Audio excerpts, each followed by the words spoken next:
Conflict transformation. By way of introduction, we need to not just to look at conflict from the face value. We need to look at conflict to take its toll on the people, how it has affected the people.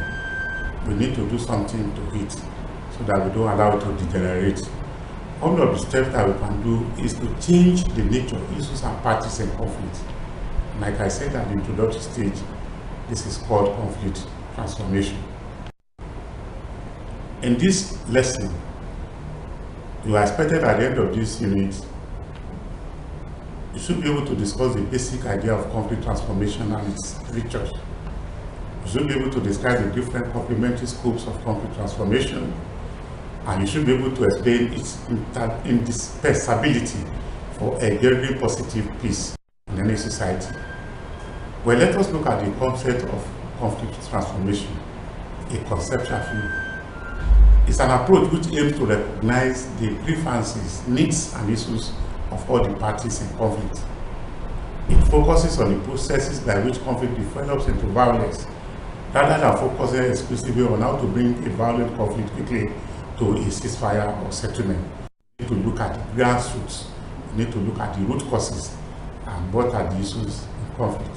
It addresses the structural reality of inequality, rights, and injustice in the society involved in conflict. That is, what are the grievances of people?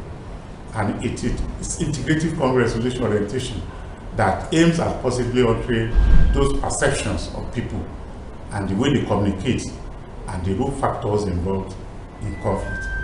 It concentrates on the developmental stages or processes of conflict in a way to de-escalate the conflict.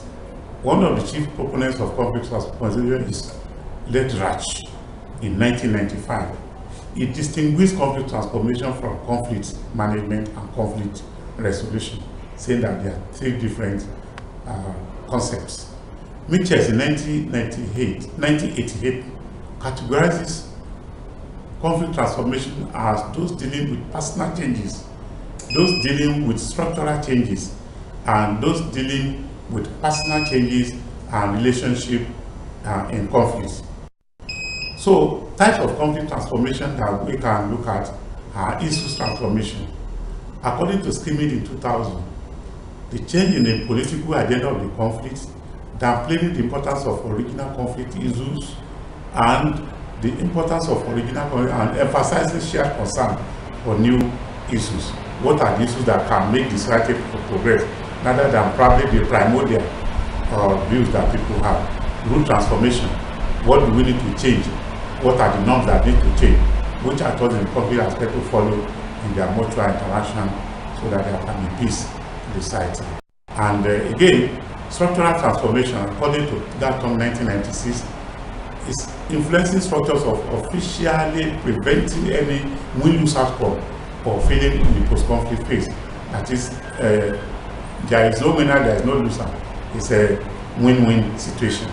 Act of transformation, helping individuals to wriggle out of difficult circumstances and reducing human differences in the midst of conflicts.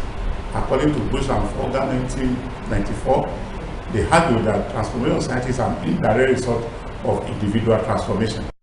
When you want to transform any conflict, you must start by transforming the individuals in that conflict. So personal and group transformation, you need to develop reciprocal respect for one another to be able to harness the correct misrepresentation, mistrust, extreme dislike, deliberate distort or perception that people have about themselves. And the personal non-violent conflict transformation as well with Gandhi, which is vehemently intolerant of the use of either structural violence or direct violence. So this lesson we have looked at conflict transformation, but explain how effective conflict transformation can be achieved in the Niger Delta region of Nigeria.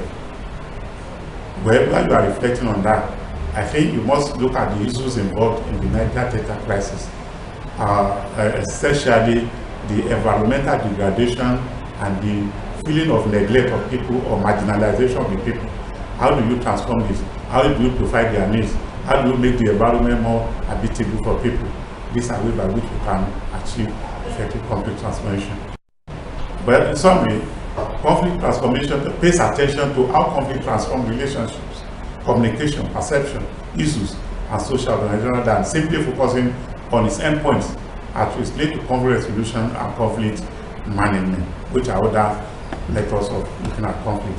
But for India, I will see you next time.